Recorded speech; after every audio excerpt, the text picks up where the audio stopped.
గోదావరి పుష్కరాల కోసం రాజమండ్రి ముస్తాబవుతోంది. దేశంలో ఎక్కడా లేని విధంగా 1200 మీటర్ల పొడవైన స్నానఘాట్ నిర్మాణం ఈసారి పుష్కరాలకు స్పెషల్ అట్రాక్షన్.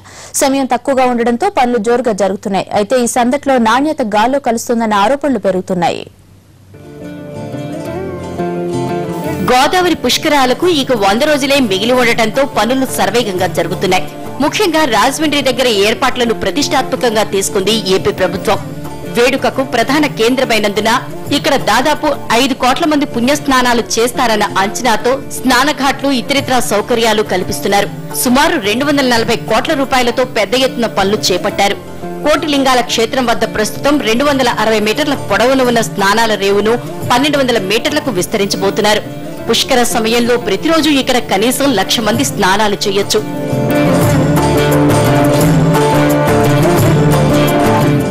సమయం తక్కువ ఉందని హడావిడిగా చేస్తున్న పనుల్లో అవకతవకలు బయటపడుతున్నాయి.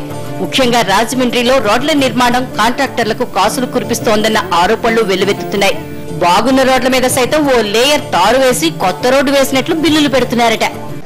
నాణ్యతలో ఏదో హడావుడిగా చేస్తున్నాం కాబట్టి నాణ్యతలో కాంప్రమైజ్ అయ్యే విధంగా ఏ విధమైన చర్యలు చేపట్టకుండా తగు జాగ్రత్తలు తీసుకోవాల్సిందిగా కోరాను. అలాగే ఈ నేపథ్యంలో రాజమండ్రి మున్సిపల్ కార్పొరేషన్ వారు రోడ్ల వ్యవహారంలో పూర్తిగా విఫలమయ్యారు.